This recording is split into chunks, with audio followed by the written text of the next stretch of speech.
वैद्युत क्षेत्र बोले है ना, लिखिए हेडिंग वैद्युत। अब करिए आए तो गोर कैसे आएंगे? वैद्युत क्षेत्र, ठीक है। इलेक्ट्रिक फील्ड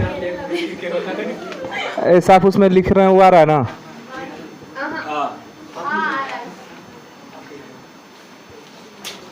इलेक्ट्रिक फील्ड हम लोग को पढ़ना है वैद्युत क्षेत्र के बारे में। अच्छा, आवेश में किसी को समस्या नहीं ना है? हम लोग आवेश पढ़ लिए हैं, उसमें किसी को समस्या हो तो बताए पहले, क्योंकि आवेश क्लियर होगा तो वैद्युत क्षेत्र भी क्लियर रहेगा। आवेश में हम लोग क्या पढ़े थे? आवेश कब उत्पन्न हुआ था? दो वस्तुओं को रगड़ने के कारण। वो तो एकदम पुराना वाला हो गया ना, नया वाला बताइए। हाँ, इलेक्ट्रॉन की कमी या वृद्धि होने से। जब किसी पदार्थ में इलेक्ट्रॉन की कमी होती है या वृद्धि होती है तो वहां पर क्या उत्पन्न होता है? आवेश। इलेक्ट्रॉन की कमी होती है तो धन आवेश होता है, और इलेक्ट्रॉन की वृद्धि होती है तो कौन सा आवेश उत्पन्न होता है? ऋण आवेश। तो मान लीजिए कि आपके पास एक आवेश है, ये क्या है? आवेश। और हम लोग जानते हैं कि जब किसी आवेश के पास कोई अन्य आवेश लेके आएंगे तो वहां पर या तो आकर्षण बल लगेगा, नहीं तो प्रतिकर्षण बल लगेगा। ऐसा होता है ना। मान लीजिए कि हमारे पास Q आवेश है, Q आवेश है, और एक कोई और Q आवेश हम लेके आ रहे हैं इसके पास, कोई अन्य Q आवेश, Q0 भी कहते हैं, Q0 भी कह सकते हैं, या इसको Q1 कह दीजिए, इसको क्या कह दीजिए? Q2। तो हम कोई अन्य आवेश अगर इसके पास लेके आए तो यह जो आवेश है Q1, यह या तो धनात्मक होगा नहीं तो ऋणात्मक होगा, और ये भी है तो या तो ये धनात्मक होगा नहीं तो क्या होगा? ऋणात्मक होगा। तो अगर मान लीजिए कि यह धनात्मक है और ये भी आपका कैसा है? धनात्मक आवेशी है, तो जब दोनों के एक दूसरे के करीब ले आएंगे तो कौन सा बल लगाएगा? प्रतिकर्षण बल लगाएगा। या ऐसा मान के चलिए कि ये धनात्मक है, जो लेके आ रहे हैं वो कैसा है? और नहीं तो ऐसा मान लीजिए कि यह ऋणात्मक है और जो लेके आ रहे हैं वो कैसा है? धनात्मक। तभी तो आकर्षण बल लगाएगा। तो कुल मिलाकर हम कह सकते हैं कि जब किसी आवेश के निकट में अगल बगल में कोई अन्य आवेश लेकर आते हैं तो यह जो है उस पर आकर्षण या प्रतिकर्षण बल में से कोई ना कोई एक जरूर लगाएगा। ऐसा होगा ना।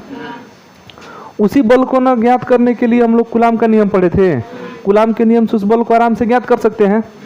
तो परिभाषा दिया जाता है क्या वैद्युत क्षेत्र का, कि किसी आवेश के चारों ओर का वह क्षेत्र, किसी आवेश के चारों ओर का वह क्षेत्र जिसमें कोई अन्य आवेश जब आए तो यह आवेश आकर्षण या प्रतिकर्षण बल का अनुभव करे। अच्छा, बल लगना और बल को अनुभव करना दोनों अलग अलग बात है। बल लगना और बल का अनुभव करना दोनों अलग अलग बात है। जैसे मान लीजिए कि हम लोग के हाथ पर अगर चींटी चले, यहाँ पर चींटी चल रहा है, अनुभव होगा। हेसोल पर एक छोटा चींटी चलेगी लाल रंग का तो अनुभव होगा, काटेगी तब अनुभव होगा। चल रही है चींटी तो अनुभव होगा, इस पर चलेगी तो हो सकता है कि अनुभव हो। लेकिन चलिए मान लीजिए कि ठंडी के मौसम में पूरा जैकेट पहने हैं और तब एक चींटी चल रही है लाल का, अनुभव होगा? नहीं होगा ना। लेकिन क्या उसके पैर के द्वारा बल नहीं लगाया जा रहा है? लगाया जा रहा है ना, तो अनुभव नहीं ना हो रहा है। तो बल तो लग रहा है लेकिन अनुभव नहीं हो रहा है। अब वही दूसरा कोई जीव चढ़ जाए, हाँ हाथी तो ढेर बड़ा हो गया ना, अनुभव कर फिर बाद में पता ना अनुभव हो कि नहीं हो, नहीं बाद में अनुभव नहीं होगा। हाँ, कुछ क्षण के लिए अनुभव होगा, उसके बाद अनुभव नहीं होगा। तो अच्छा चलिए कोई बड़ा जीव आ जाए तो अगर वो अगर चढ़े तो फिर अनुभव होगा ना। कुल मिला के देखिए, बल तो दोनों कंडीशन में लग रहा है लेकिन अनुभव दोनों कंडीशन में हो नहीं रहा है। अगर मान लीजिए कोई खड़ा है और हल्का सा उसको टच किया जाए तो हो सकता है कि उसको अनुभव ना हो, लेकिन हम टच तो कर रहे हैं ना, बल लगा रहे हैं। तो बल का लगना और अनुभव करना दोनों अलग अलग बात है। बल थोड़ा सा बढ़ेगा तब जाकर अनुभव होता है। तो जो दो आवेश होते हैं, हम लोग कूलाम के नियम से देखें ना, तो यह मान लीजिए कि एक आवेश है Q1 और एक इधर कितना भी दूर एक आवेश है Q2, तो इसके बीच में तो बल लगबे करेगा। ये नहीं होगा बल कम लगेगा। देखिए F इक्वल टू फार्मूला होता है ना हम लोग K Q1 Q2 by R square. तो R ये बताइए खूब ज़्यादा हो जाएगा तो यही ना होगा कि बल कम लगेगा, लेकिन लगेगा ना। खूब कम लगेगा लेकिन लगेगा ना। अब खूब कम हो जाएगा तो ये आवेश, यह जो आवेश है हो सकता है कि इसके बल को अनुभव ही नहीं करे। बल इतना कम लग जाए कि उसके बल को क्या करे, वो अनुभव ही नहीं करे। तो आप ये नहीं कह सकते हैं कि बल नहीं लग रहा है, बल लग रहा है लेकिन अनुभव नहीं हो रहा है। तो अनुभव करने के लिए क्या करना पड़ेगा, इसको थोड़ा सा नज़दीक आना पड़ेगा। तो नज़दीक आएगा तो एक समय ऐसा आएगा ना कि उस बल का क्या करने लगेगा, अनुभव करने लगेगा। तो जिस एरिया में आकर वो बल का अनुभव करता है वही एरिया क्या कहलाता है, वैद्युत क्षेत्र। मतलब किसी आवेश के चारों ओर का वह क्षेत्र जिसमें कोई अन्य आवेश आकर के आकर्षण या प्रतिकर्षण बल का अनुभव करता है उसे हम क्या बोलते हैं, वैद्युत क्षेत्र। ये भाई है, समझ लीजिए भाई, और भाई का ये इलाका है। दूसरा भाई आ गया ना, मारा मारी हो जाएगा दोनों में, या तो आकर्षण बल लगेगा नहीं तो प्रतिकर्षण बल। देखा हो ना वांटेड, हाँ उसमें होता है ना, गनी भाई के एरिया में दूसरा कोई भाई आता है तो आपस में टकरा जाते हैं सब। अब जो जीत गया उसका एरिया हो गया। तुम लोग बहुत देखे होगे, हम गलत उम्मीद कर लेते हैं ना तुम लोगों से। हाँ KGF में देखो, वो मार के बन जाता है ना, गरुड़ा को मार के वो पूरा एम्पायर तुम 3 नहीं बना रहे KGF चैप्टर 1 में गरुड़ा मर नहीं गया है, और उसके बदले में ये कौन बोला है, जो भी हीरो है वो आ गया है। तो वो क्या, उसके पूरे इलाका में, सुनो ध्यान से, भाई मान लो गरुड़ा है, आई पूरा KGF का साम्राज्य है, आई इधर से वो क्या हुआ, एंट्री करके, क्या रॉकी नाम रहता है उसका ना, रॉकी छोटा सा आवेश है, हाँ छोटा सा आवेश है, और वो बाहर है तो कोई प्रभाव नहीं पड़ रहा इस पर।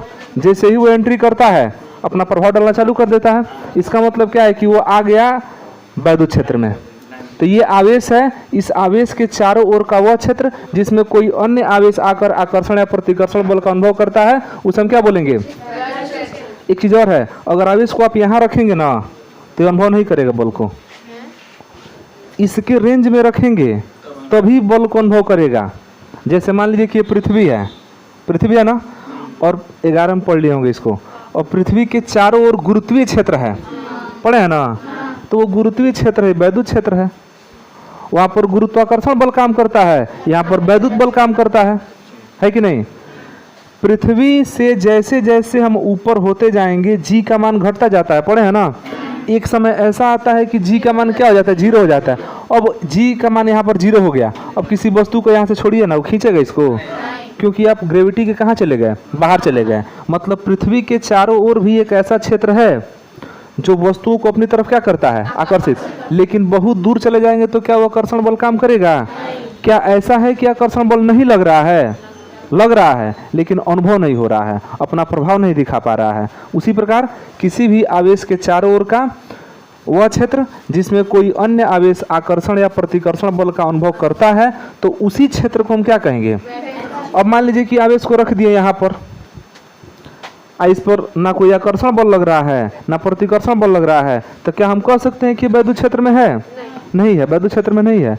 अगर वैद्युत क्षेत्र में होता तो ये अनुभव करता बल को अनुभव नहीं कर रहा है तो वैद्युत क्षेत्र में नहीं है। अभी हमारा क्षेत्र यहीं तक ना है, अब रोड के उधर कौन जा रहा है कौन आ रहा है हम क्या जानते हैं उसके बारे में। हमारा प्रभाव वहाँ तक है, नहीं है। हमारा प्रभाव कहाँ तक है, यहीं तक कहते हमारा वैद्युत क्षेत्र हो गया। हम आवेश हो गए, ये हमारा क्या हो गया, वैद्युत क्षेत्र हो गया।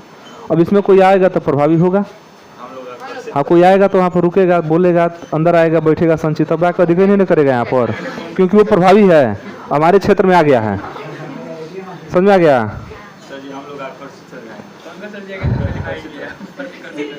हाँ पंकज सर प्रतिकर्षित कर देते हैं। चलिए, तो इसको समझ गया वैद्युत क्षेत्र। क्या हो गया, कुछ याद आ गया। तो वैद्युत क्षेत्र में क्या समझे कि किसी आवेश के चारों ओर का वह क्षेत्र जिसमें कोई अन्य आवेश आकर आकर्षण या प्रतिकर्षण बल का अनुभव करता है वो क्या कहलाता है, वैद्युत क्षेत्र। इतना तो समझ में आया। अब जब आप इसमें किसी अन्य आवेश को उठा करके ले आते हैं ना, तो वह जो आवेश है वो या तो इसके तरफ आकर्षित होगा, तो आकर्षित होगा तो इसी के ओर आएगा, या तो प्रतिकर्षित होगा, तो प्रतिकर्षित होगा तो इससे दूर जाएगा, हो सकता है ना। इसका मतलब कि जब इस पर बल लगेगा तो ये गति करेगा। अभी तो हम लोग बहुत पहले से जानते हैं कि कहीं भी अगर बल लगेगा तो गति होगा, इसी पर है, और हम बल लगा के इसे फेंक दें तो गति करेगा ना यह। उसी प्रकार जब इस आवेश के द्वारा इस पर बल लगेगा तो कहीं ना कहीं गति होगा इसमें। और गति के दौरान दो ही कंडीशन हो सकता है कि यह आवेश या तो इस आवेश की ओर आ जाए, माने जो आवेश है वो या तो इसके ओर आ जाए, कहीं से भी, इधर होगा तो इधर से आएगा, इधर होगा तो इधर से जाएगा, नहीं तो ऐसे जाएगा, नहीं तो ऐसे जाएगा, लेकिन इसी की तरफ ना आएगा अगर आकर्षण होगा तो। और अगर प्रतिकर्षण होगा तो इस आवेश से वो जो हमारा आवेश है वो कहाँ जाएगा, दूर जाएगा। इसका मतलब कि वो गति करेगा।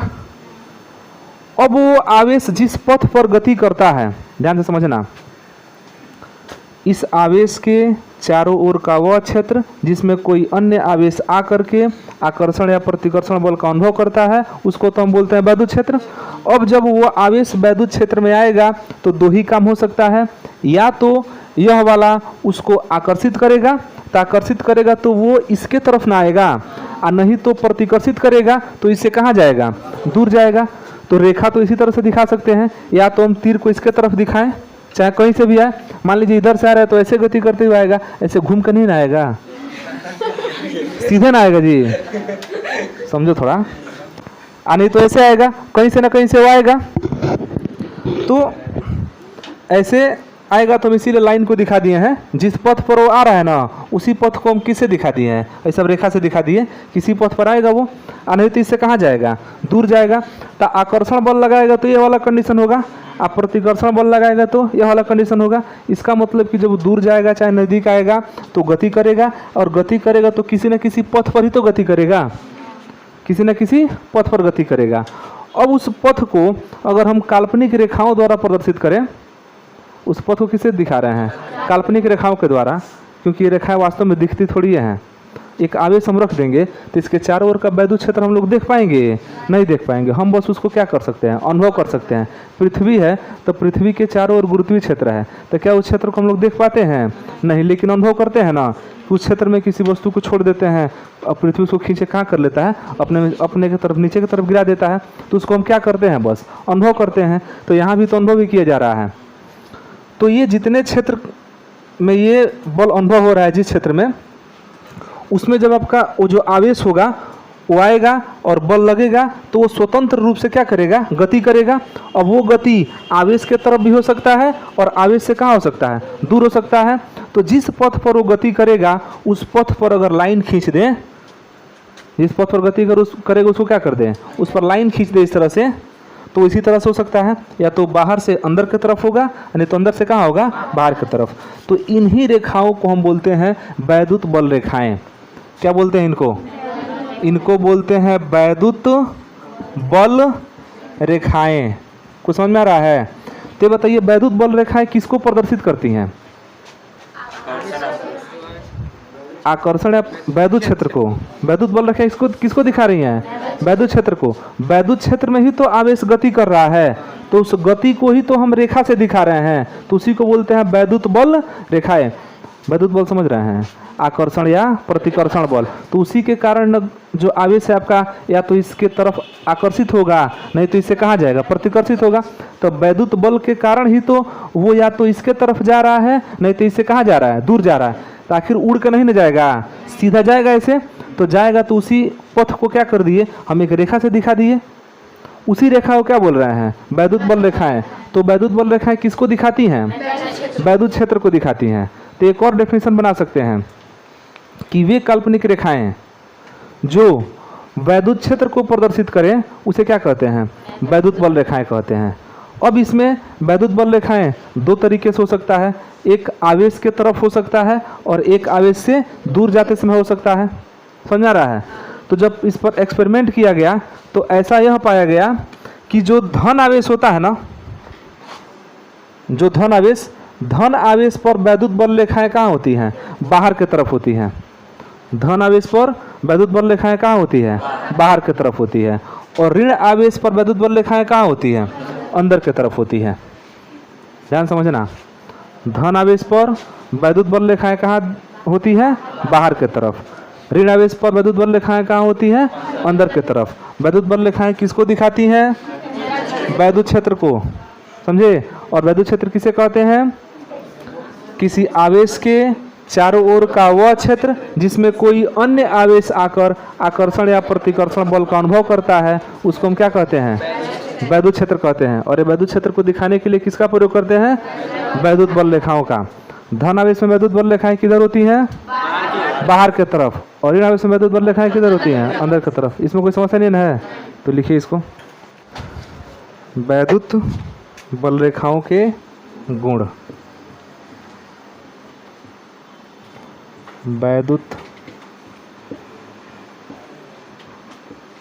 बल रेखाओं के गुण, हेडिंग लिख लीजिए, वैद्युत बल रेखाओं के गुण। इसका क्या क्या गुण है इसको समझिए। देखिए, सबसे पहला गुण तो ये है कि वैद्युत बल रेखाएं क्या होती हैं? काल्पनिक होती हैं। सबसे पहला गुण तो यही है कि वैद्युत बल रेखाएं कैसी होती हैं? काल्पनिक होती हैं। तो इसको लिखा नहीं जाएगा, हम लिखाएंगे, काल्पनिक वाला नहीं लिखेंगे, ये काल्पनिक होता है। तो वैद्युत बल रेखाएं कैसी होती हैं? काल्पनिक होती हैं। दूसरा नंबर कि जो वैद्युत बल रेखाएं होती है ना, यह जो आपका धन आवेश है, तो धन आवेश से वैद्युत बल रेखाएं बाहर की ओर निकलती हैं। अभी हम दिखा रहे थे चित्र में कि धन आवेश से वैद्युत बल रेखाएं कहाँ निकलती हैं? बाहर की तरफ निकलती हैं। और देखिए, इसी से क्लियर होगा ना कि क्यों धन धन प्रतिकर्षित होता है या क्यों ऋण ऋण प्रतिकर्षित होता है, धन ऋण क्यों आकर्षित होता है, यहीं से वो होता है स्पष्ट। तो पहले इसको समझ लीजिए कि जो धन आवेश है, धन आवेश से वैद्युत बल रेखाएं कहाँ निकलती हैं? बाहर की तरफ। और ऋण आवेश में वैद्युत बल रेखाएं कहाँ आती हैं? ऋण आवेश में वैद्युत बल रेखाएं अंदर की तरफ आती हैं। मतलब हम ऐसे कह सकते हैं कि अगर यहाँ पर आप प्लस बना दीजिए तो यहाँ से वैद्युत बल रेखाएं कहाँ जाएंगी? ऐसे बाहर की तरफ जाएंगी। इस तरह से होगा, ऐसे बाहर जाएगी। और आगे अगर ऋण आवेश बना देते हैं, ये ऋण आवेश, तो यहाँ पर वैद्युत बल रेखाएं कहाँ आएगी? अंदर की तरफ आएगी।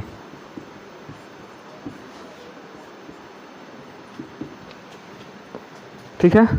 तीसरा इसमें होता है कि ये जो वैद्युत बल रेखाएं हैं ना, ये एक दूसरे को कहीं काटती नहीं है। वैद्युत बल रेखाएं एक दूसरे को कहीं भी नहीं काटती है। मतलब जो ये निकल रहा है ना, ये वैद्युत बल रेखाएं है जाके आगे कहीं पर काटेगा नहीं इस तरह से, समझ रहे हैं? या जो यहाँ पर आ रहा है तो ये आपस में कट के नहीं आ रहा है, एकदम ये सीधा आता है और एक दूसरे को कहीं भी प्रतिच्छेदित नहीं करता है। ये बनता है ऑब्जेक्टिव क्वेश्चन। इस तरह से इन्हीं सब में से बनाते हैं सब ऑब्जेक्टिव क्वेश्चन कि वैद्युत बल रेखाएं जो एक दूसरे को कभी काटती नहीं है। तो ये एक दूसरे को नहीं काटती हैं। कौन? वैद्युत बल रेखाएं एक दूसरे को नहीं काटती हैं।